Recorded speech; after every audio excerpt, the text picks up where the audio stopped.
Ouh là. T'es pas dedans, toi? J'ai vu ça. Attends une minute, reste là. Juste de reculer. Are you in it? And am I in it? Ouais. On est bon même? On est bon. Tiens, je vais rapprocher mon mic comme ça. Yes. Pas trop de fessage à la table. Non, c'est ça que je me dis là. Varge pas sur la table, guise. Ouais. Puis c'est bon, c'est comme bien correct. Là, tu vas entendre l'intro. Mais c'est ça, même si tu l'entends, c'est pas grave, on parle après, fait que ça, je peux couper ça après. Fait que si tu veux débriefer, là, fais.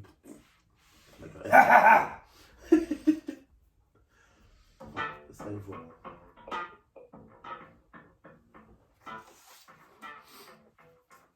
On dirait que je suis stressé.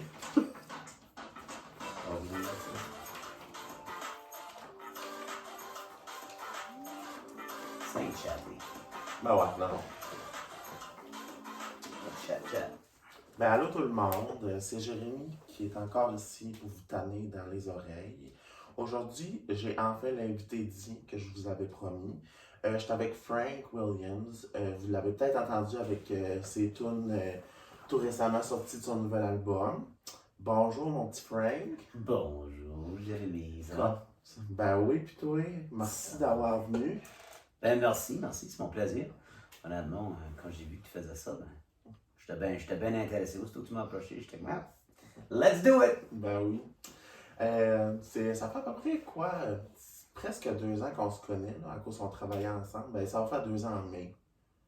Mai, juin. Non, ça fait pas tant 2 ans. T'es meilleur que moi, j'avais dit 1 an ou 2 ans, je sais pas. Ouais.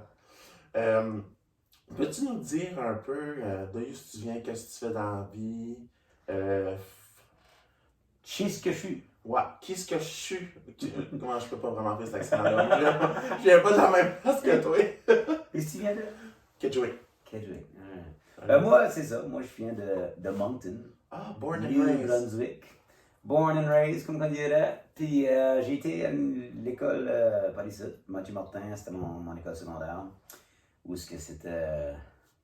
On était plus que 2000 élèves. Ça fait que ça, c'était toute une affaire. Je veux Pour les dire, fois, c'est plus que ma communauté rurale. Ouais, non, moi, c'était mon high school, mon polyvalente. On était proche de 500 par grade. Ça fait que tu connaissais même pas tout le monde qui était dans ton grade. C'était quelque chose d'intéressant. Bon, en tout cas, on va continuer. Je sais que j'ai été à Mathieu Martin, j'ai été à l'université de Moncton en 2002. J'ai fini de là, j'ai été à 2012. Ah, ok. Ouais. Puis J'ai t'as fait pas. un maths, j'ai resté là longtemps. Ouais. Parce que. J'ai fait, avec ça, j'ai accompli des choses. Par exemple, j'ai fait un bac en biochimie, Ouais. un bac en sciences avec spécialisation en biochimie en 2008, j'ai fini ça. Puis là, j'ai retourné aux études pour faire mon bac en sciences infirmières. Mhm. Puis depuis 2012, je travaille dans le domaine infirmier comme un infirmier immatriculé au 4B, à l'hôpital Georges Dumont, c'est l'unité psychiatrique. Ouais. C'est là qu'on s'est rencontrés, moi et toi, Ouais. à peu près 2 ans passés, comme on dirait. Parce qu'on avait bien des problèmes, mais on avait le goût de soigner les autres. C'est bien ça, oui. On s'est rencontrés juste, on va le spécifier, on s'est rencontrés comme un infirmier et non comme patient. Ouais. Mais il n'y a rien de wrong. Exactement. C'est ça.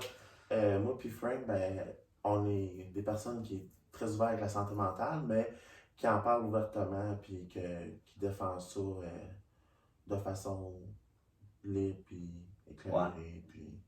De plus en plus. Ouais, de plus en plus. Pas... On est 2 gars qui parlent de ça. Mais... Pas tout le temps été de même, je veux dire. Je l'ai caché pour longtemps, mais de plus en plus. Ben moi, je vais dire, c'est le plus que j'en parle, le plus comme ça me fait du bien. Ben oui. So, je me dis pourquoi pas. Si ça peut faire du bien aux autres en plus, ben moi ça me fait pas de tort. Ça. Ben moi c'est ça que je dis tout le temps aux autres, c'est à force d'en parler, on dirait, c'est comme... j'ai pas dit ce que je veux dire. Moi ça me désensibilise comme... Non, c'est pas peut-être pas le bon mot, mais ça devient moins sensible à l'intérieur. Ouais, exactement. exactement. C'est plus que j'en parle. Moi, quand j'en parle, on dirait que ça me rappelle l'état comme genre de mal-être que j'étais, ou comme genre à le fond du baril j'étais. Fait ça me rappelle pas que je veux tellement pas être revenu où ce que j'étais, que comme je regarde les trucs que j'avais ou les habitudes que je prends pour pas revenir comme ça. Ouais. Fait ces trucs-là, j'ai dit aux autres, je suis comme Chris, j'étais de même. Fait que, tu sais, c'est des petits trucs que je fais. Fait que, tu sais, si ça marche pas que les autres, ben, il y a plusieurs autres trucs. Fait que, si on dirait que d'en parler aux autres, c'est comme, ça me remind de pas revenir C'est ça, dans ça le fait un pattern rappel. d'avant, là. Yeah, moi c'est la même chose. Parce que, veux pas, les humains, on est des êtres à pattern, on tombe facilement de pattern, puis des fois, c'est pas les bonnes habitudes. Yeah, Des fois, ça nous fait filer bien, on est confortable dans ces habitudes-là, mais c'est pas tout le temps les meilleurs pour nous autres. Tu sais. non, exactement. Mais t'es infirmier, puis t'as Oui! un bac en biochimie, mais J'ai ça veut-tu d'autres dire choses. que t'es comme genre le Breaking Bad de Mountain? Si je fais plus d'argent, faut que j'aille Ouais, je suis pas sûr. Non, Ok. non, on Mais- n'irait pas d'aller loin. C'est bon. Je fais d'autres argent avec la musique Ouais. au lieu de Breaking Bad. Peux-tu C'est nous ça. parler un peu de ça? Quand est-ce que ça a commencé, ça, cette passion-là? Ouais, ben c'est la passion de la musique, ça a tout le temps été là pour moi, je dirais. Même avant que j'ai commencé à jouer la musique. Ok. La musique a tout le temps été très importante dans le fait que je me rappelle quand j'étais petit, puis s'il y avait quelque chose que je me sentais mal ou whatever, j'écoutais la musique, ça me groundait, ça me faisait sentir mieux. C'était comme la Ok. thérapie pour moi. Souvent, j'écoutais les paroles, puis la mélodie, puis c'était de la thérapie. Fait que Mhm. à 15 ans, j'ai commencé à jouer la musique. Ok. Juste par une fluke, j'avais des amis qui se sont achetés une guitare, un drum, puis il manquait une bass. Ça fait que Ok. moi, je me suis dit, ah ben, je vais acheter une bass, puis on va commencer un petit band. Ça fait qu'on s'est commencé un band. De là, la musique, pour moi, c'était juste pour du fun. C'était vraiment. Ok. C'était rien de sérieux, comme on dirait, mais je ressentais beaucoup de bienfaits de jouer la musique. Ok. Pour moi, jouer la musique, c'est la seule manière que j'ai découvert de sortir de ma tête, genre, de sortir de mon anxiété, de sortir de mon cerveau qui n'arrête jamais. Ok. Quand je jouais, c'était comme une forme de méditation parce que quand j'étais en train de jouer cet instrument-là ou que je chantais, ben, je pensais pas à X, Y, Z de Tu décrochais vraiment. je décrochais vraiment, c'est ça. Ça fait que j'ai venu accrocher à la musique, un peu à une addiction, comme on dirait. À cause de ça, ça me faisait sentir tellement bien. Puis, à travers les années, j'ai joué dans les bars quand j'ai tombé à l'université. Euh, je vais partager cette petite histoire-là, c'est une bonne anecdote. Ah, ben, j'aime ça. Ça fait que, pour moi, on va peut-être en parler un petit peu plus tard, mais j'avais de l'anxiété depuis que j'étais jeune. Ça fait dans les situations sociales, j'aimais bien boire, prendre un petit coup parce que ça me met bien plus confortable Ben oui. dans ce contexte social-là. Ça fait qu'on allait, je pense, j'avais 20 ou 21. Puis on était à l'Université de Moncton, au bar à l'Osmose, que ça s'appelait dans le temps. Ok. Puis il y avait une compétition qui s'appelait Jammer de Campus. Ça, c'était des étudiants de l'université qui s'inscrivaient, puis tu jouais comme un jammer. Parce que nous autres, dans le temps, on avait Norm the Jammer, qui était très populaire par ici.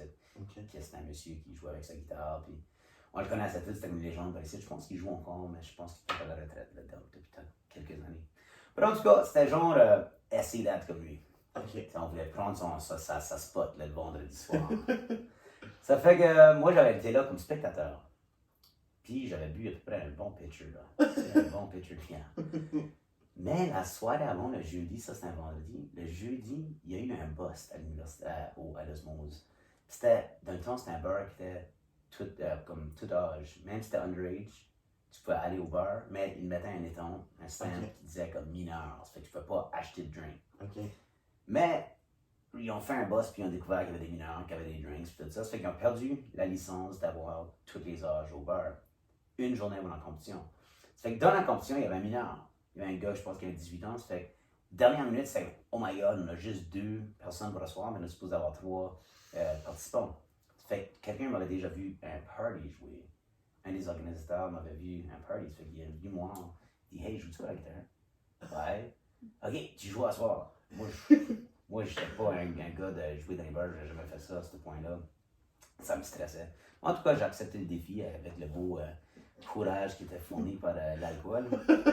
Et, Commandité par Alpine. c'est ça, le courage fourni par Alpine. Puis, j'ai été sur ma guitare, j'ai joué la compétition, j'ai gagné ce soir-là. Puis, je me suis rendu jusqu'à la finale de la petite compétition-là. Puis, ça a comme commencé pour moi, mon aventure de jouer pour une paye, comme on pourrait dire. Cool. Là, j'ai fait ça, je dirais un bon 8-9 ans, joué downtown, dans les bars à Moncton, à Bathurst, un peu partout au New-Brunswick. Cool. Puis, Ça m'a porté jusqu'à, je dirais, 28-29, que j'ai commencé à travailler comme infirmier. J'ai laissé aller la musique pendant quelques années. OK. J'avais perdu un peu la passion, j'avais perdu le... À jouer dans les bars, c'est le fun et tout ça, mais ça devient un point où moi j'ai venu saturer, que j'avais eu assez de ça, c'était pas ça que je cherchais. OK.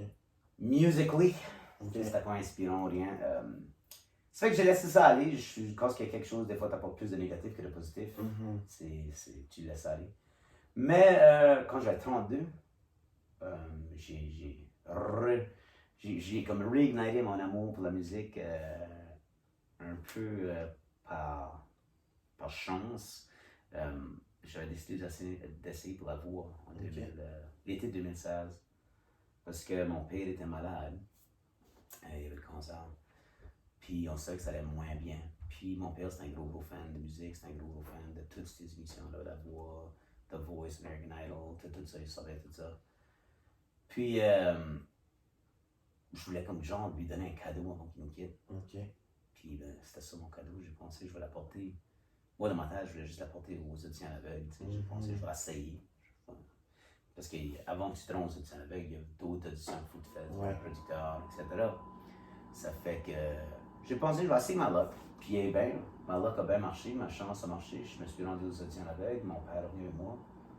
Super cool, puis the rest is history. Je me suis rendu en finale. Depuis ça, depuis 2017, ça a comme changé un peu ma vie. Pas dans le sens d'avoir gagné la loterie, mais changer dans ma vie que ça me permet de faire la musique, qui est une passion.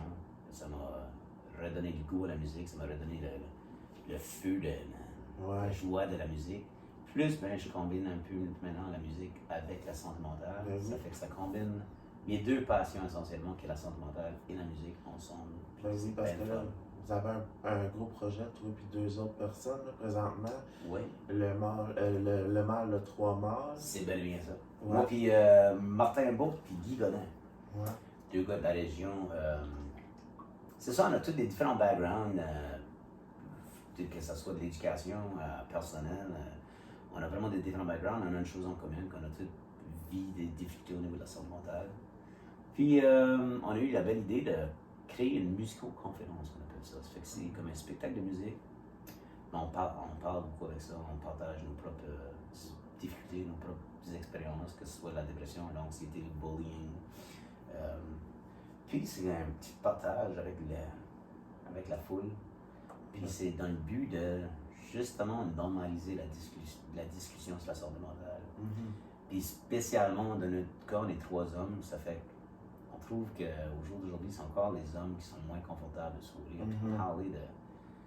Tu sais, on a été mis cette idée-là depuis une jeune âge, ou même de génération en génération, que l'homme est supposé être tough, t'es supposé être la roche, t'es supposé être... C'est ça, t'es supposé être la roche de ta femme, t'es supposé d'être l'épaule de la famille. C'est ça. C'est pas cool, tu sais, être un homme, on n'a pas un gène qui nous rend invincible ou indifférent aux émotions. T'sais, on est tous des humains, on a toutes des émotions, on est tous fragiles à un certain point. Puis il faut en parler, il faut qu'on arrête de se dire que c'est pas correct de pleurer, c'est pas correct de vivre quelque chose, c'est pas correct d'avoir de la misère. Puis je pense que, là je t'ai vu du mal de toi mal, mais c'est ça notre spectacle, c'est ça notre but. Mais ce que je reviens à, qu'est-ce qui se passe, c'est, je pense que souvent, le monde a tellement peur de se faire juger qu'on va juste vivre dans le malheur au lieu de juste s'ouvrir et dire hey, tu sais. C'est comme que je disais l'autre jour à ma conjointe Marie-Josée. Je disais, on la salue d'ailleurs. Oui, MJ. MJ for life! Yes! Non, mais je disais comme si, tu sais, les humains, on est tellement complexes. On est un paquet d'émotions. Des fois, on se comprend même pas nous autres mêmes. Right? Exactement. Ça fait que si on parle pas, si on partage pas, si on s'ouvre pas, comment est-ce qu'on se fait que les autres vont comprendre nous autres mêmes si nous autres mêmes on a de la misère à se comprendre? Exactement. Tu sais, j'utilise l'exemple que l'autre jour, je disais avant les jours, je dis comme, je voulais aller au Kent's, mais je savais pas vraiment qu'est-ce que je cherchais pour. Puis moi, me promener dans un store, dans un magasin, sans vraiment être confiant de où ce que je vais, qu'est-ce que je cherche pour, ça me cause de l'anxiété. Ben, au lieu de dire, hey Marie-Jo, j'aimerais ça que tu viennes avec moi parce que ça me mettrait plus confortable, parce que ça me rend honte d'aller tout seul. C'est juste comme, hey, viens avec moi, puis si qu'elle dit non, ben, fine, je vais pas. Tu sais, Si on prendrait juste la peine de s'exprimer des fois, de s'expliquer, on se comprendrait tellement mieux. Mais des fois, on est juste tellement fermé que c'est hey, viens-tu avec moi au store? Oh non, je pensais te faire ça. Ben, fine, je vais pas. C'est ça mon réflexe. Là, ça crée une petite Mais là, tension. c'est là. ça. Ben, au lieu, si tu dis juste, t'expliques, tu t'exprimes, on serait tellement plus heureux des fois. Ben oui. Même on dit qu'on a de la misère. Puis, c'est ça que, tu sais, moi, dernièrement, avec l'émission, ça m'avait tellement appris d'affaires sur les distorsions cognitives, sur toutes plein de choses qu'on interprète, parce que, tu sais, chaque personne voit les choses d'une différente façon avec des lunettes, tu sais. Toi, quand t'as dit ça à MJ, je suis sûr qu'elle a fait comme ah, il veut juste me demander d'aller au magasin. Oui, t'as pas précisé quel magasin. Exact. Il m'a juste demandé vu-tu aller où c'était bien dépanneur, c'était Ouais, bien ouais, ici, c'était bien ci, c'était bien ça. Puis il était comme ah, ben ça me tente pas vraiment de bouger de la maison, je suis en pitch ou whatever. Tu sais, là, j'imagine une situation. Puis, tu sais, comme toi dans ta tête, c'était comme tu déboulais un scénario, tu es comme ok, non, je vais pas, tu sais, je suis pas confortable. Moi, je suis comme hey, MJ, tu veux venir au camp, je sais pas trop ce que je veux. Je serais plus à l'aise si tu viendrais avec moi, ça me met comme un peu inconfortable, quand je sais pas trop. Ah, ben oui, Frank, tu sais, pas trop, tu sais. Mais c'est ça, des fois, prendre 2 minutes pour s'expliquer. Oui. Puis, comme, je suis sûr, tu sais, juste le fait de l'expliquer à Marie-Josée, c'était comme. Ça mettait une tension, comme un petit peu d'anxiété de l'expliquer, là. Ben oui, c'est sûr. Mais, tu sais. Parce que je pense que n'importe quand on se ouvre comme ça sur nos émotions, veut pas, on le perçoit comme une faiblesse. Comme. Pour moi, j'ai toujours vu ça comme ça. J'essaie de changer mon mindset, que c'est pas une faiblesse, c'est juste un. Hey! C'est non! Le chat qui essaie d'atteindre la caméra. Mais. C'est. Ouais, en tout cas. Ouais. Puis, moi, c'est tout le temps, tu sais, comme, mettons, la honte, la peur d'être jugé, la peur de la réaction. C'est un peu qu'est-ce que, tu sais, moi, je disais, mettons, les patients, les nouveaux patients, c'était souvent les hommes. Là. Il y avait tellement honte d'être admis en psychiatrie pour la first time. On voit ça. Ils se comprenaient plus, ça faisait 3, 4, 5 mois qu'ils ne sentaient plus eux autres mêmes. Et tu sais, ils dormaient plus, ils se levaient dans la nuit en grosse sueur. Puis c'était comme, non, moi je reste pas ici, là. Tu sais, ils sont admis, ils sont comme, non, moi je m'en vais chez nous. Je suis comme, tu sais, donne-toi juste une chance, tu sais. Si tu t'aurais cassé le bras, là, t'aurais été à l'urgence de faire un plâtre, tu t'aurais été chez vous, hein. C'est tellement banal parce que physiquement, tu vois sur un X-ray que t'as le bras cassé, ok?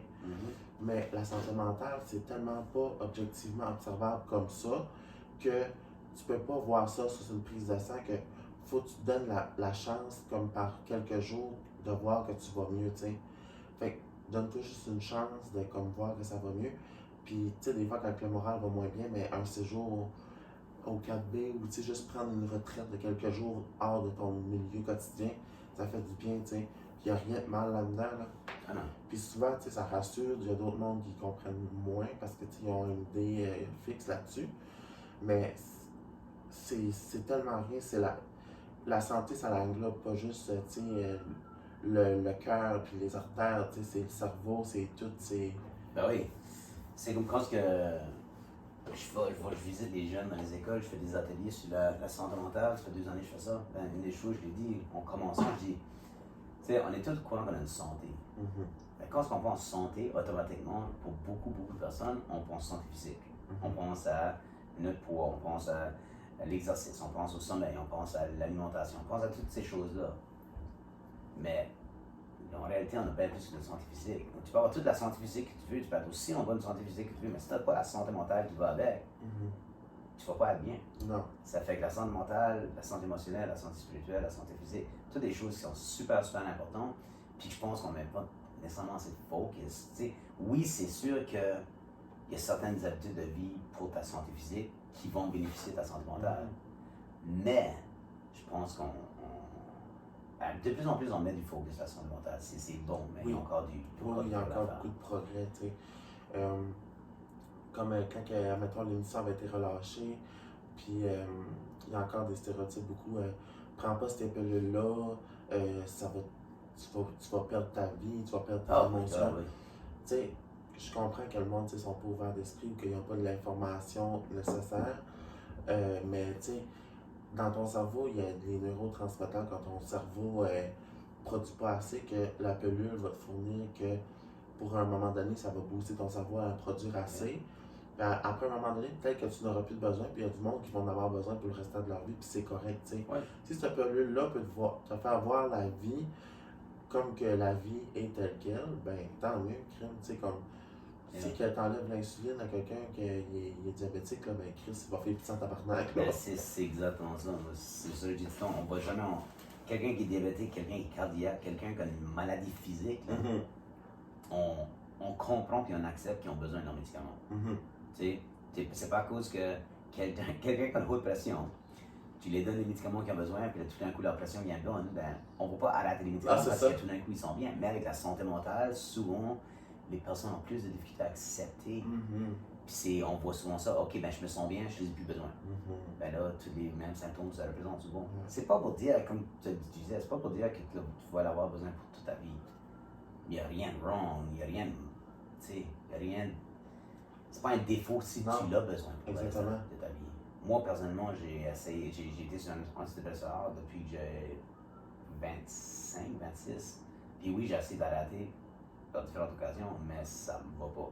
C'est ça. Mon cerveau ne fonctionne pas bien sans ça. Exactement. Puis c'est pas nécessairement les choses de ma vie qui changent, c'est mon cerveau qui le perçoit différent. Exactement. Ça fait, pourquoi est-ce que je vivrais une vie en noirceur ou, tu sais, c'est une différente de dire, mais où est-ce que je me sens pas bien. Puis un médicament, parce que le médicament ne règle rien nécessairement dans ma vie. C'est ça. Situationnelle autour de moi. Non, mais ça me permet de voir avec une différente paire de lunettes. Parce que, tu sais, c'est tout le temps ça que je dis, tu sais, oui, tu prends un médicament, mais tu vas quand même aller t'aider, faire des choses qui vont... qui vont te faire sentir mieux, comme, tu sais, tu vas pas nécessairement te crisser dans des situations qui vont fucking... qui vont te causer, genre, de quoi qui te met dépressif. Tu vas essayer de te mettre dans des situations qui te rendent heureuse, tu vas t'exposer pour essayer de diminuer ton anxiété, pour que la prochaine fois, ça va être moins pire. Moi, j'ai une... je sais pas si ça s'appelle une analogie ou une métaphore ou whatever, c'est le mot, que j'utilise souvent. Puis moi, c'est plus à la dépression que je l'utilise. Mais le médicament, c'est comme, ok, la dépression, je compare ça à un trou noir, comme un puits. C'est que je pense à quelqu'un qui tombe dans un puits, puis là, tu vois juste la petite lumière. Là. Tu sais que tu peux sortir du puits d'une manière ou d'une autre, mais tu peux pas le faire tout seul. Ben, le médicament, c'est comme quelqu'un qui tire une corde. La corde va t'aider, ça va t'aider à sortir. Mais tu as still un effort à faire. Il faut still que tu pognes la corde, puis il faut que tu montes. Il faut que tu fasses un effort. Le médicament n'est pas la solution ultime à tout. Tu as still des efforts à faire, tu as still des habitudes de vie que tu devrais au moins essayer d'installer le plus possible. Des choses comme... Il y a du monde qui pense que prendre un médicament, ok, je vais m'asseoir sur mon cul puis je vais attendre pour que je me sens à 100%. Non, c'est pas le même, ça marche malheureusement. J'aime ça cette idée-là. J'aime ça, ce schéma-là. Moi, je suis très visuel. Ben, moi aussi, j'ai tout le temps vu ça de même. Non. Le médicament, c'est la corde. Ça va être un outil pour te sortir, mais ça va pas faire la job pour toi, c'est pas un ascenseur. Ça peut être ironique une corde, par exemple, dans le cas de la dépression. Il n'y a pas de stigma, là. Si vous avez des idées sur ça, il faut en parler aussi, OK? Faut rire des fois et tout. Ben oui, moi c'est ça, tu sais. J'amène ça d'une façon légère parce que, tu sais, c'est important d'en parler, puis c'est important, tu sais, d'en rire. On a-tu... Non, je me suis fait appeler. Puis c'est pour ça coupe à la caméra. Je comprends. Ouais. Mais, qu'est-ce qu'on disait? Je m'en rappelle plus. Colin. Ça, regarde, je suis distrait, moi. Je pense que je disais que j'apportais la santé mentale avec une légèreté, mais tu sais, en parlant de façon sérieuse quand même. Oui, ouais. J'avais une idée, puis j'ai oublié. Mais c'est pas grave. Ça va bien hein, quand deux TDA se parlent. C'est comme un peu ça qui arrive. Mon cerveau arrête jamais. Puis, comme, c'est quand que tu t'es aperçu, mettons, que la santé mentale, c'était vraiment plus un ampleur? Parce que tu disais tantôt que ça faisait plus un jeune âge que c'était là, mais que tu l'as réalisé un petit peu plus tard, mettons? J'ai toujours su, depuis, comme je dirais, à 17-18 ans, après le secondaire, je voyais mes chums beaucoup mes chums, je me comparais, on dirait, je me disais, comme, oh God, on dirait, des fois, j'ai beaucoup de bas, tu sais. Je me voyais comme quelqu'un qui avait beaucoup de bas, mais je me considérais pas quelqu'un qui était anxieux. Ok. J'ai juste réalisé que j'étais plutôt anxieux une fois que j'ai commencé à travailler dans le domaine de la santé mentale. Une fois que j'ai commencé à étudier un peu plus dessus, j'ai commencé à m'identifier beaucoup dans ce que je lisais. Mais moi, je le savais pas, tu sais, comme... Je pensais que tout le monde était comme ça. Genre, c'est dur à dire, c'est... Comme il y a eu certains moments, comme j'ai réalisé, je pense à 20 ans ou 21, que j'avais de l'insomnie, mais j'avais jamais réalisé que j'avais de l'insomnie. Mais c'est quand j'avais déménagé avec ma conjointe dans le temps, quand on se couchait le soir, hein, elle tombait endormie dans comme 2 minutes, 3 minutes, 5 minutes, c'était long. Et moi, ma norme, depuis que j'étais un enfant, depuis que je pouvais me rappeler, c'était 1h30, 2 heures dans mon lit, couché. Puis ma routine, c'était, je pense, à X, Y, Z, que j'ai dit à qui, comment est-ce qu'ils ont pu interpréter ça. Ils ont sûrement interprété ça, j'aurais peut-être pas dû dire ça. Oh my God, j'aurais pas dû dire ça. J'ai-tu fait ce devoir-là? Oui, ok, j'ai fait ça. J'ai-tu fait ça? La madame m'a dit que... Puis mon cerveau va même tout le temps quand je suis couché. Fait que moi, j'ai vie même de, disons, je sais pas moi, 5 ans, je pourrais dire, peut-être ça a commencé, ou je sais pas exactement, j'étais trop jeune. Mais j'étais même jusqu'à 20, 21, on pensait que c'était normal. Je me rappelle, tu sais, quand j'ai vu ça, j'étais, ouais, non, j'ai jasé mes chums, j'étais, hey, vous croirez pas, tu sais, attends, donc 3-4 minutes. Puis j'ai dit, oh, bon, moi ça me prend 10 minutes, moi ça me prend 5 minutes. Puis là, j'ai commencé à réaliser, ok, c'est moi qui était pas normal. Ah, ok. Fait que là, que les choses ont mis à tourner, puis c'est ça, quand j'ai commencé à étudier de plus dessus la santé mentale, j'ai vraiment réalisé que, oh my God, je suis une personne qui était anxieuse, comme j'ai vraiment... Je suis quelqu'un qui ne saura jamais, puis je me fais mêler un scénario de quelque chose que la plupart du monde laisserait juste passer comme ça. Ouais. Tu sais? Qui arrivera peut-être même pas. C'est ça. Mais j'ai commencé à travailler plus sur mon anxiété, je dirais, plus dans ma fin de la vingtaine. Comme j'étais vraiment tard, comme 30 ans. Puis, bon, moi, tu l'as réalisé, c'est ça l'important, tu sais. Ouais. Ouais, oui, c'est comme moi, tu sais, même mes parents, comme ma mère, savait pas que j'étais anxieux. Comme en regardant maintenant dans le passé, j'avais des tics nerveux. Comme, tu sais, j'avais des manifestations d'anxiété, mais on ne savait juste pas. Ouais. Tu sais, j'avais tout le temps le besoin de frotter mes doigts ensemble. C'est weird de décrire sans le voir, mais il fallait tout le temps que je frotte mes doigts. Je me rappelle, on allait, peu importe ce qu'on allait à l'église, on allait au centre d'achat, je me rappelle beaucoup de mes situations sociales, j'avais ce tic-là, puis ma mère me disait, non, arrête de faire ça, arrête de faire ça. Pourtant, on ne comprenait pas que c'était de l'anxiété, on ne savait pas que c'était ça. Elle disait, puis je me rappelle, moi, la seule chose que je pouvais dire, c'était, c'est plus fort que moi. Comme, je te contrôle pas. Mais c'est ça, j'avais plein de petites choses comme ça, mais socialement, comme j'avais still beaucoup d'amis, j'étais tout le temps avec mes amis, j'étais bien quand j'étais avec d'autres mondes. J'étais dans les sports, tu sais, j'étais pas un anxieux qui est dans sa chambre, barré dans sa chambre 24h/24. Ouais. Tu sais, j'étais fonctionnel, Ouais. mais c'est C'était à l'intérieur. Ouais, c'était quand t'étais tout seul avec toi-même. Oui, beaucoup. Puis j'avais beaucoup j'étais perfectionniste, fait que j'ai beaucoup d'anxiété de performance. Ouais. Comme je me rappelle... Type 1, type 2 ou type 3? Ah, ok, ben type 1, je vais... Explique-moi ça. Hey, je vais te Chris, je me sers. Ah ouais, moi C'est ça. ça, tabarnak. Type 1, c'est que c'est toi-même. Comme genre, tu veux performer, comme genre, tu veux avoir les meilleures notes, tu veux comme anxiété de performance, tu sais. Tu veux, tu sais, comme tu veux réussir, mettons, ça n'a pas bien été dans un bar, ben, mettons, je parle de musique, c'est pour toi-même. Tu veux être le plus performant. Ça sonne comme type 1 jusqu'à date, man. Ouais. Continue, par exemple. Ça, c'est comme genre souvent anxiété de performance, les notes à l'école, c'est souvent type 1. Ouais. Type 2, c'est que tu t'attends que les autres soient parfaits. Admettons, tu t'attends que ta conjointe fasse le plus d'efforts possible. Pas mal ça. Tu t'attends que ta mère, ça c'est top note tout le temps. Qu'elle applique ton linge. Des affaires comme ça, je te dis des exemples de même. Type 3, c'est que les autres s'attendent que toi, tu sois parfait. Tu mets cette pression-là sur toi, comme ta perception. Ouais. Comme tu sais, admettons, comme moi, c'était beaucoup ce type de perfectionniste-là que je vivais, comme par rapport à mon poids. Le monde s'attendait tout le temps que je maigrissais. Ça, mettons que j'engraissais, ben c'était comme, ah, ben, tu sais, qu'est-ce que t'as fait là? Ou comme, je revenais d'une vacance ou je revenais d'un congé de Noël. Ben, tu sais, t'as dormi engraissé, fait que ça me mettait cette anxiété-là de je déçois tout le temps. Ok. Fait que, tu sais, c'était comme un peu perfectionniste de type 3. Moi, je dirais plus type 1. Mhm. Parce que je me mettais, ben moi, c'est souvent ça, c'était mes notes de classe, comme je voulais quand je faisais le plus haut. Comme Mhm. dans tout, je dirais, peut-être au secondaire, là, j'ai commencé à vivre que j'étais pas numéro 1, mais au numéro 2. Là. Ouais. Mais en grandissant, j'étais tout le temps, là, je faisais le plus haut, comme si quelqu'un me faisait plus haut que moi dans la classe. Là, je me rappelle, j'avais tellement un sentiment d'infériorité, comme si je Mhm. voulais absolument rien. Puis j'avais tout de même fait comme 98 sur 100. Là, C'est ça. là où que la plupart du monde a été waouh, j'ai bien fait, moi c'était j'ai pas fait le plus haut. Ouais. Peu importe ma note, même si j'avais fait 100, si quelqu'un avait fait 102, j'étais ça. déçu que cette personne-là m'avait battu. Mais en réalité, à la maison, comme mes parents n'avaient aucune attente sur moi que je fasse le plus haut. C'était des attentes que moi, Oui. je me valorisais par ces choses-là. Mhm. Comme, moi, en tout cas, il a fallu que je change ça en grandissant parce que tu peux pas être parfait Ça, dans la vie. Là, ouais, ça se fait pas, là. détruit, puis c'est que t'as tout le temps comme une déception face à tout, tu sais, comme. Ouais.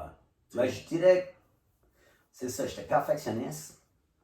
Puis avec le temps, j'ai appris que. Je pense que j'ai pas nécessairement fait le lien que être perfectionniste me cause de l'anxiété. Mais j'ai appris, je dirais, mi-teens, là, mhm. que ça se fait pas être parfait. Puis tu peux pas les mettre ça sur le dos constamment. Puis Mhm. j'ai appris un peu de laisser à ça aller, que je suis Oui. fier. Ben, parce que l'imparfait, c'est le plus beau, là. Ah oui. L'imparfait, c'est beau, tu sais, comme. Moi, excuse-moi, mais quelqu'un qui fait prendre de la barque puis qu'il se fuck dans un show d'humour, ça me fait fucking rire, là. Tu sais, Ben, c'est ça, moi je trouve qu'il faut que tu embrasses les Ben oui. imperfections. Ben oui. C'est ça qui. Moi, n'importe quoi, comme. C'est quelque chose qui est spontané, j'aime tout le temps plus ça, parce que des fois, il y a des petites imperfections. C'est pas rehearsé, c'est pas rodé au bout. Ben oui. C'est spontané, c'est quelque chose qui est magique, je trouve. Oui. Puis souvent, c'est ça, c'est pas parfait, mais c'est beau. Ouais, Que c'est ce ça. soit un spectacle, que ce soit un show d'humour, que ce soit whatever. Ben oui. Rien n'a besoin d'être parfait. Tu sais. Mhm. Anyways, parfait, c'est tout selon la perception, right? Oui, oui, Chaque c'est personne ça. est parfaite, Non, ma non, personne est exactement. parfaite, il n'est pas nécessairement pareil. Mhm. Ça, c'est quelque chose que super important de se rappeler dans la vie. C'est que tu l'as dit plus tôt dans le podcast, on a toutes nos propres lunettes de vie. Mhm. On a Exactement. toute notre propre perception. Là. Il y a une activité que je fais avec les jeunes où je joue des extraits de mes chansons. Je joue 3 chansons. Puis on des petits emojis, des petits emoticons, des petits visages, des émotions. Puis là, après chaque chanson, je les demande quelle émotion que la chanson les a données. Quelle émotion qu'elle a ressentie avec la chanson. Puis à chaque chanson, c'est tous des différents visages. Puis là, après, je les explique juste que, comme, tu sais, malgré que vous avez tous écouté la même chose, vous avez tous vu la même chose, vous n'avez pas ressenti la même émotion. Mhm. Puis ça, c'est applicable à n'importe quoi dans la vie. Là. Ben oui. Des fois, on se sent que, je sais pas, tu peux te sentir frustré parce que tu feels que ton partenaire ou ta partner te comprend pas dans pourquoi tu te sens comme ça. Mhm. Ça se peut qu'ils n'ont complètement pas vu ça de même. Ça se peut que leur perception, là, c'est complètement différent. Là. Comme, des fois, on assume tellement que les gens devraient nous comprendre. Mhm. On prend pas la peine d'actually communiquer. Ouais. Puis on se parle complètement pour Ouais. ça. Moi, ça qui m'a aidé beaucoup, là, c'est vraiment les distorsions cognitives, là. C'est large, puis c'est vraiment, il y en a beaucoup, puis c'est très long. Mais un coup, comme tu les apprends, tu les maîtrises, là, oh les Jesus, comme tu comprends les choses, puis comme comme le sentiment de culpabilité ou la, le petit malheur que tu as quand les gens te disent quelque chose ou tu dis quelque chose aux gens, souvent, ben, il est plus là. Comme, mettons, quand tu disais, cette personne-là m'a dit de quoi, puis comme, ça m'a atteint, excusez, ben, cette personne-là, quand elle m'a dit ça, son intention, c'était-tu de me faire du mal, c'était-tu de me blesser, elle a-tu juste manqué de tact, tu sais. Fait que ça, c'est des choses qu'il faut que tu prennes en considération. Ou c'est-tu moi qui fais de la lecture de pensée, qui est la distorsion cognitive. Ça, quand tu prends ça en considération, oui, c'est ça, là, c'est de la psychologie, là, c'est profond. Puis c'est souvent ça que les personnes en santé mentale font de wrong, parce qu'ils ont vécu des traumatismes, ils ont vécu des choses ils ont du vécu, qui sont souvent tumultueux, puis qui font voir les choses avec les mauvaises lunettes, qui vont là aller les blesser, qui vont se faire des scénarios, qui vont être amplifiés par l'anxiété, qui vont là faire dire ah, tabarnak, tu sais, je file comme la merde. Fait qu'un coup, tu comprends ça, tu sais, moi, c'est souvent la personnalisation qui est s'attribuer trop d'importance à une place que tu n'as pas. Ça peut être de façon positive ou négative, comme ça peut être s'appliquer au narcissisme ou non.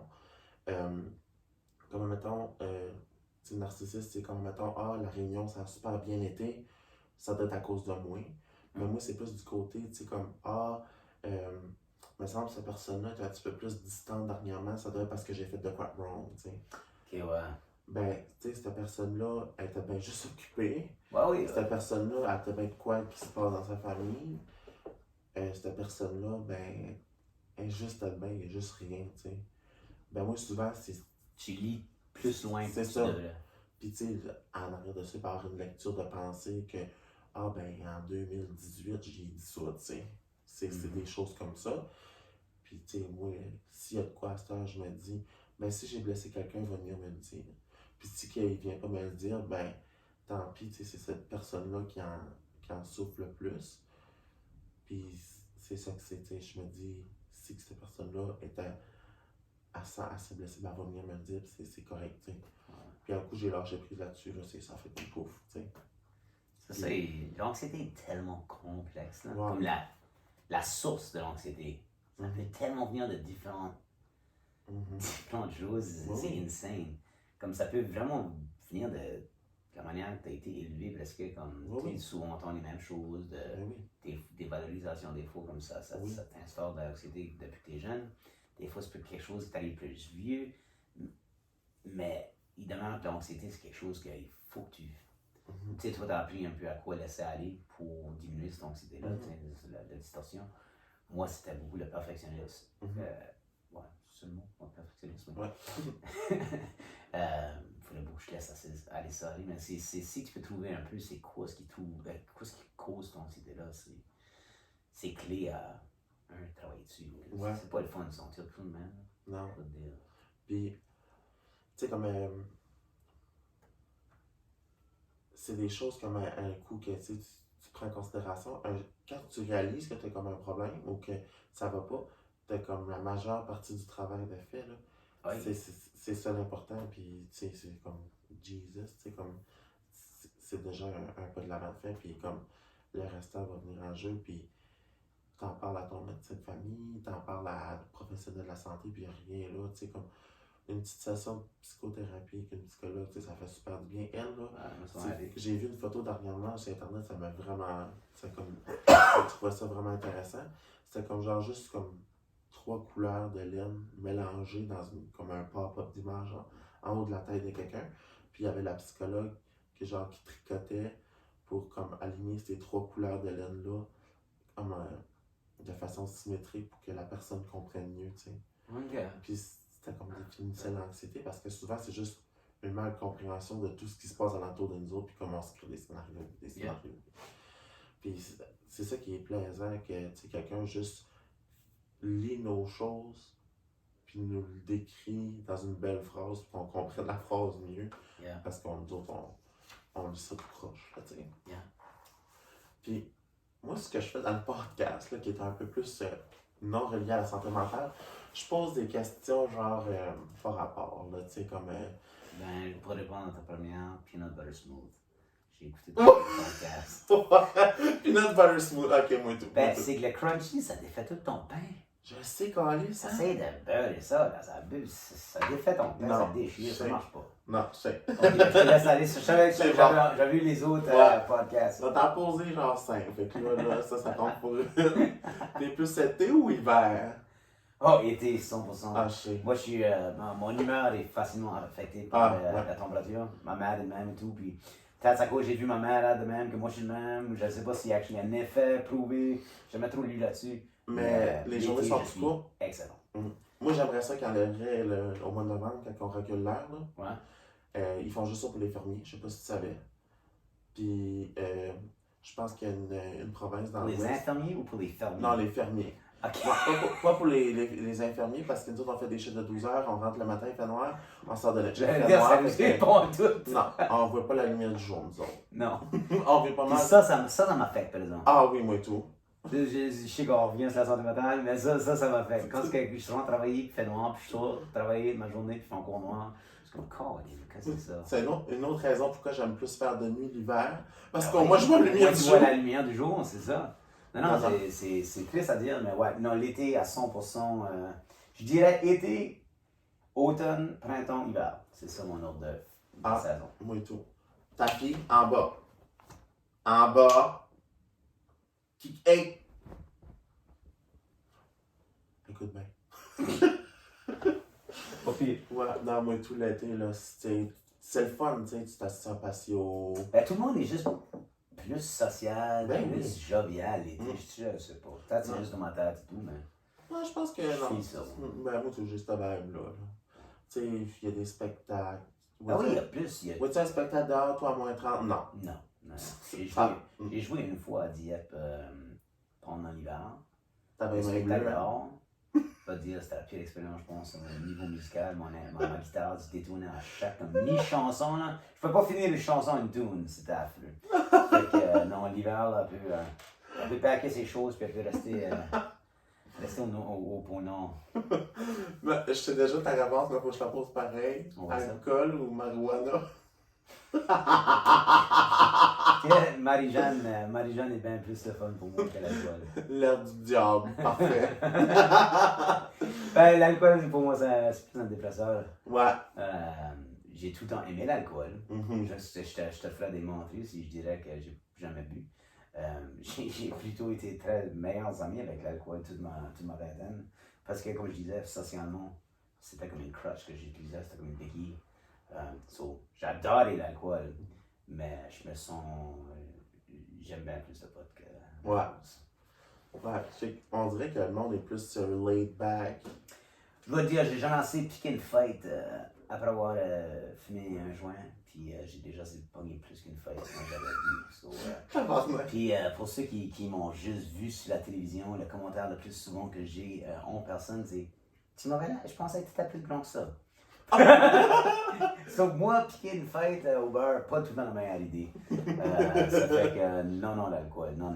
Là, t'es comme Chris, t'es avec tes trois chums, tu te tournes de basse, tu bosses son plat, t'es comme ah ben c'est boire. Buenos dias! Je parlais de mon frère.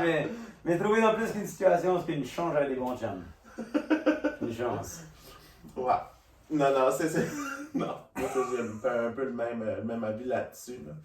Parce que moi et tout, dernièrement, tu sais, comme je sors plus d'import parce que c'est pas quelque chose que je faisais.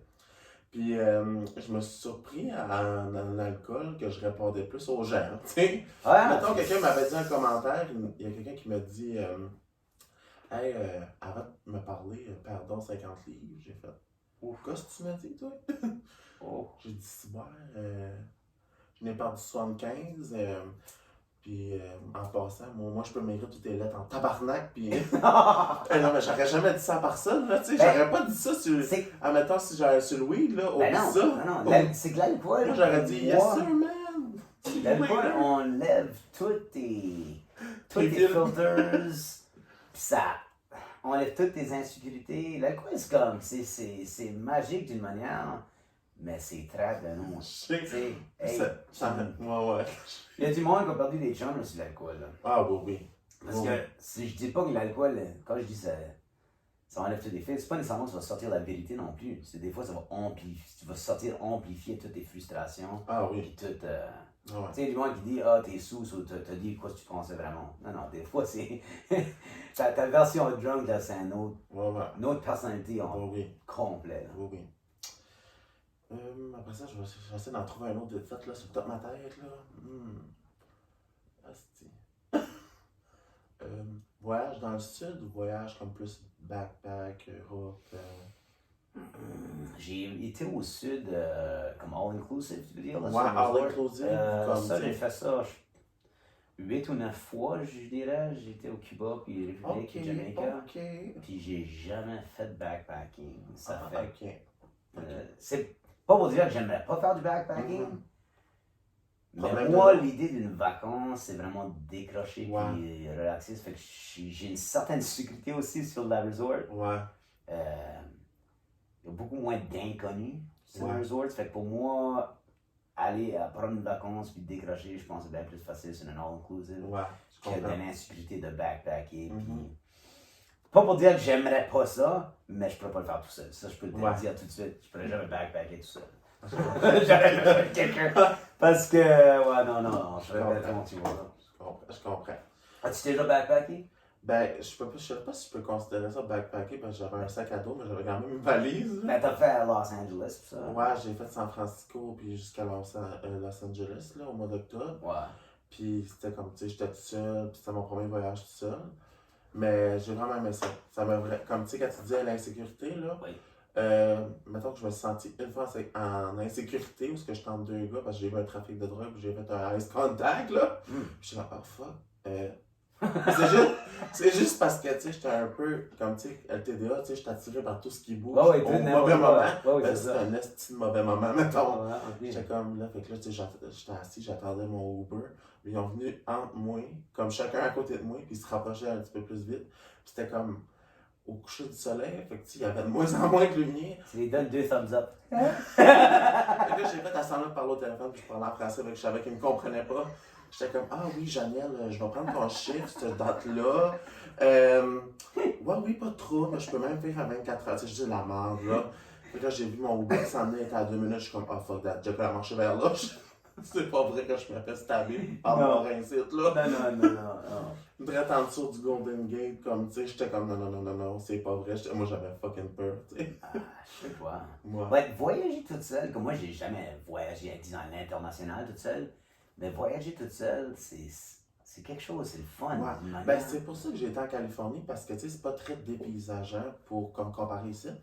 Mais c'était soit ça au Costa Rica, puis honnêtement, j'aurais dû choisir le Costa Rica parce que ça m'a coûté plus cher que je pensais aux États-Unis. Mais, tu sais, parce que Costa Rica, c'est vraiment plus dépaysageant, puis au niveau de sécurité, le monde m'avait dit plus d'aller à Los Angeles, ben, en Californie. Mais comme, tu sais, ça m'a vraiment sorti de ma zone de C'est confort. ça. Ça m'a vraiment fait voir des choses que. Ça m'a vraiment fait vivre des expériences que je suis vraiment content. Là. Je pense aussitôt que tu te pousses comme humain de te sortir de ta zone de confort, il y a une croissance. Oui. Tu crois comme Oui. Tu Puis- grandis. Pas nécessairement physiquement, je suis un 5 5 puis je me mis plein de zones quand même inconfortables. Ça va pas faire grandir comme ça. Non, c'est ça! Mais non, tu crois comme. Ça te fait croire comme personne.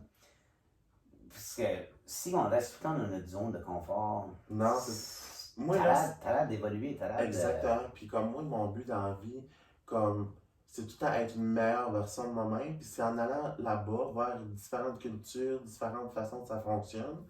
Puis je vais continuer à le faire, c'est sûr, parce que je ne vais pas m'imiter aux États-Unis, on s'entend. Bon, Euh, c'est voir comment est-ce que les autres vivaient, puis comment est-ce qu'ils interprétaient les gens, la personne, c'était tellement différent qu'ici.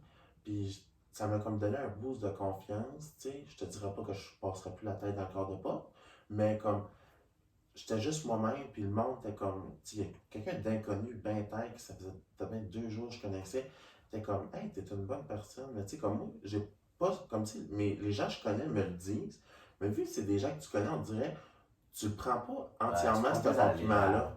Ouais, tu sais, tu le prends pas vraiment, mais on dirait que quelqu'un qui te connaît pas, ça fait 2 jours qu'il te connaît, qui te dit ça, c'est comme, tu sais, c'est valorisant. J'étais comme, Chris, thank you, tu sais. Yeah. Tu sais, j'ai sorti une fois, j'étais blackout wasted. J'étais comme, moi, tu sais, à Los Angeles, c'est comme très. Ça arrive souvent que tu rencontres des célébrités. J'ai endé up dans l'after party des célébrités que je connaissais pas. D'autres que je connaissais, j'étais comme, what's up? C'était vraiment une belle expérience, là. super cool. Ouais. Je me suis retrouvé dans un live Instagram, j'étais comme, calice, tu sais, moi, C'est ça. moi, là, j'avais jamais fait ça avant, jamais, là, j'étais bien trop comme inconfortable, tu sais, avec le corps et tout ça. J'étais comme, fuck that, si je suis jamais ici, ils me reconnaîtront pas. Je viens du Canada, c'est bon, Nouveau-Brunswick, là, oublie ça.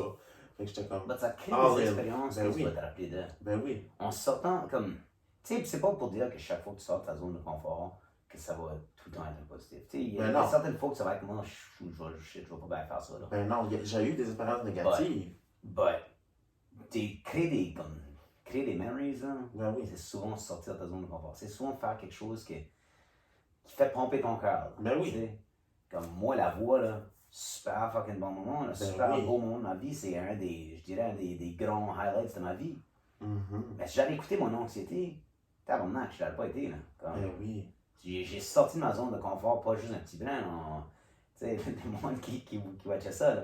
Je suais des rivières, là. C'était pas à cause qu'il faisait si chaud que ça, Tu là. m'avais dit ça, si les fans sont assis-toi. Il y avait des fêtes, tout le monde, j'étais le seul qui t'en train de tuer comme moi puis Eric Lapointe. Mais, tu sais, je peux rien parler pour moi, je peux pas parler pour Eric. Ben, moi, beaucoup de ça, c'était mon anxiété. Ben oui. Colin, j'étais stressé au bout.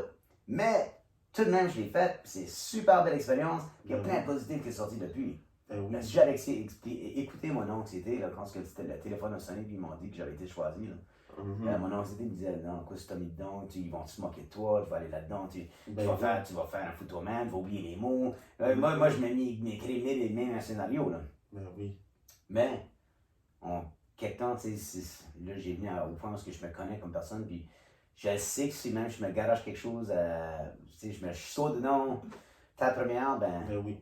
les chansons, je vais en sortir vivant. So, Ben oui. whatever. Si t'en sors pas vivant, C'est ça, mon père m'avait dit une fois, quand j'étais dans ma vingtaine, puis il me disait, il avait réalisé, je pense, qu'il y avait beaucoup de choses qui me causaient de l'anxiété, puis il disait, quoi est-ce qui est le pire qui peut t'arriver?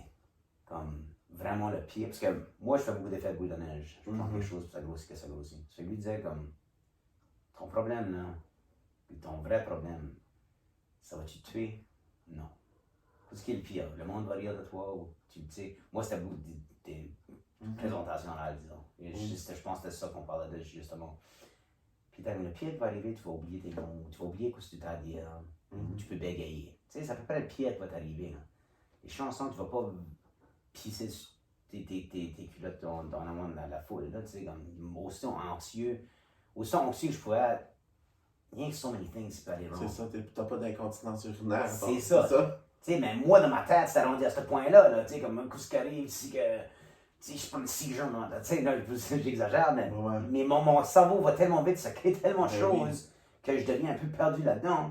C'est que lui disait, OK, quand ça t'arrive, prends un moment, break it down. Quoi est-ce qui est le pire qui peut t'arriver? Puis, dans 10 ans de ce ça va te changer ta vie.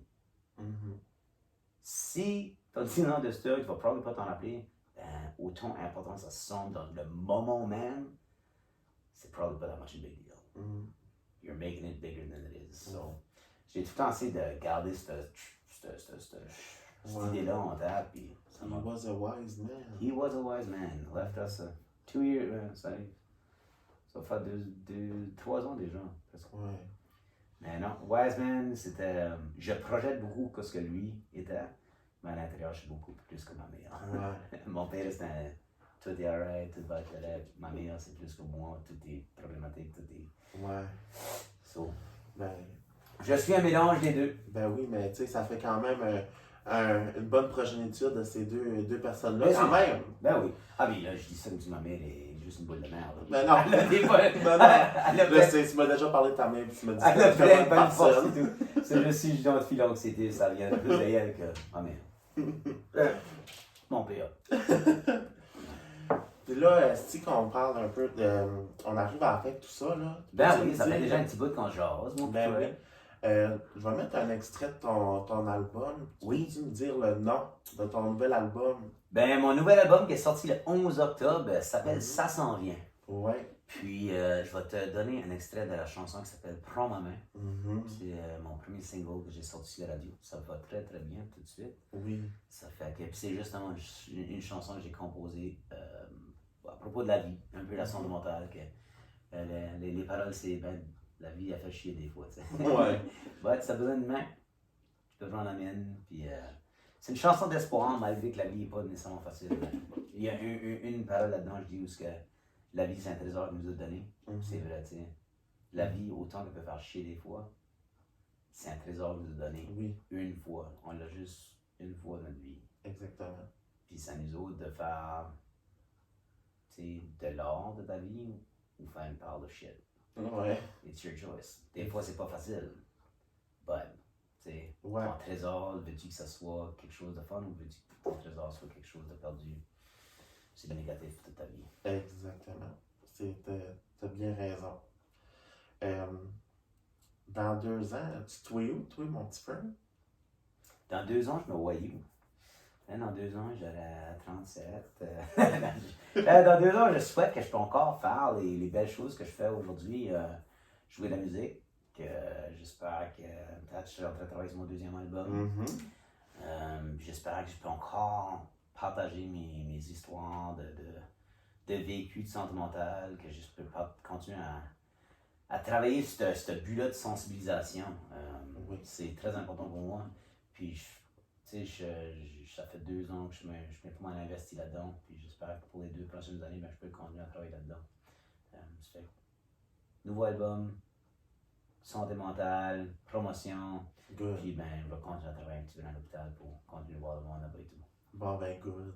C'est bien fun, ça. Peux-tu dire un peu où est-ce qu'on peut te suivre sur les réseaux sociaux, sur ta page Facebook? Si le monde veut me trouver, je suis sur Facebook à Frank Williams Music, OK. /music. Ça fait que j'ai une page fan là, vous pouvez me trouver là. J'ai Instagram, Frank Williams Music aussi, ou Frank Williams Artist, un des deux, je ne suis pas 100% sûr. Je pense que c'est Frank Williams Artist. Artist, hein? Ouais. Tu connais plus mes choses que moi. Mais je suis. I'm a big fan. C'est mes 2 places où je suis le plus actif. J'ai aussi mon site web frank-williams.ca. Mais si vous avez Facebook, c'est la manière la plus à jour de me suivre. Perfect. Ben, merci beaucoup d'avoir venu. Je suis vraiment content que tu nous partages tout ça. Jérémy, ça me fait plaisir. Merci pour l'invitation. Ben, de rien, ça me fait plaisir moi aussi. Puis j'espère que ça va aider une couple de personnes, tu sais, à désensibiliser chez les hommes, puis même chez les femmes, tu sais, comment We can be anxious and we can be fabulous. Exactement, tu sais, c'est pour ça. Exactement, tu sais, une étiquette, c'est pas calme, tu sais. C'est ça. On est une personne à part entière. Puis merci d'avoir écouté le podcast, les chums. Vous pouvez me suivre sur Instagram, Anxious and Fabulous, le podcast. Puis aussi sur la page Facebook, Anxious and Fabulous, le podcast. Puis sur ma page Instagram personnelle, Jérémy Drapeau _. Bonne journée à vous autres. Peace!